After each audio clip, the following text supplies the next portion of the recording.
মই নাভাবোঁ যে এইবাৰ অসমত বিৰোধীয়ে বহুত কিবা কৰিব পাৰিব বুলি।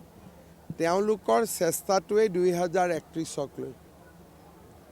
কংগ্ৰেছ দলে 2026ৰ চিন্তা প্ৰথমৰ পৰাই কৰা নাই। তেওঁলোকে প্ৰথমৰ পৰাই 2031ৰ চিন্তাই কৰি আছে। এতিয়া মানে মোদীৰ ঢৌটোতো শেষ হোৱাই নাই, এখনৰ পিছত এখন ইলেকশ্যন জিকি আছে আৰু সমান্তৰালভাৱে ডাবল ইঞ্জিন ঢৌ অসমত আৰম্ভ হৈছে। গতিকে মই নাভাবোঁ যে তেওঁলোকে ঢৌ শেষ হৈছে বুলি ভাবিছে, ঠিকে আছে, কাৰণ চুনামি আৰম্ভ হৈছে। ঢৌটো শেষ হৈ গ'ল, এতিয়া চুনামি আৰম্ভ হৈছে। হ'ব, মই নাভাবোঁ যে এইবাৰ অসমত বিৰোধীয়ে বহুত কিবা কৰিব পাৰিব বুলি। তেওঁলোকৰ চেষ্টাটোৱেই 2031ক লৈ। কংগ্ৰেছ দলে 2026ৰ চিন্তা প্ৰথমৰ পৰাই কৰা নাই।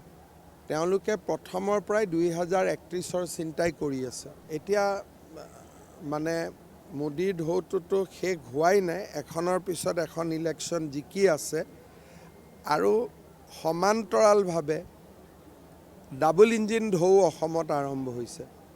গতিকে মই নাভাবোঁ যে তেওঁলোকে ঢৌ শেষ হৈছে বুলি ভাবিছে, ঠিকে আছে, কাৰণ চুনামি আৰম্ভ হৈছে।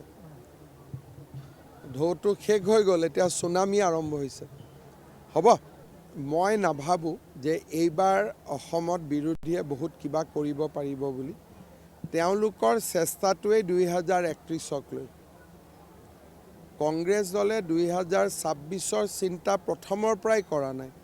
তেওঁলোকে প্ৰথমৰ পৰাই 2031ৰ চিন্তাই কৰি আছে। এতিয়া মানে মোদীৰ ঢৌটোতো শেষ হোৱাই নাই, এখনৰ পিছত এখন ইলেকশ্যন জিকি আছে আৰু সমান্তৰালভাৱে ডাবল ইঞ্জিন ঢৌ অসমত আৰম্ভ হৈছে। গতিকে মই নাভাবোঁ যে তেওঁলোকে ঢৌ শেষ হৈছে বুলি ভাবিছে, ঠিকে আছে, কাৰণ চুনামি আৰম্ভ হৈছে। ঢৌটো শেষ হৈ গ'ল, এতিয়া চুনামি আৰম্ভ হৈছে। হ'ব, মই নাভাবোঁ যে এইবাৰ অসমত বিৰোধীয়ে বহুত কিবা কৰিব পাৰিব বুলি। তেওঁলোকৰ চেষ্টাটোৱেই 2031ক লৈ। কংগ্ৰেছ দলে 2026ৰ চিন্তা প্ৰথমৰ পৰাই কৰা নাই। তেওঁলোকে প্ৰথমৰ পৰাই 2031ৰ চিন্তাই কৰি আছে। এতিয়া মানে মোদীৰ ঢৌটোতো শেষ হোৱাই নাই, এখনৰ পিছত এখন ইলেকশ্যন জিকি আছে আৰু সমান্তৰালভাৱে ডাবল ইঞ্জিন ঢৌ অসমত আৰম্ভ হৈছে। গতিকে মই নাভাবোঁ যে তেওঁলোকে ঢৌ শেষ হৈছে বুলি ভাবিছে, ঠিকে আছে, কাৰণ চুনামি আৰম্ভ হৈছে।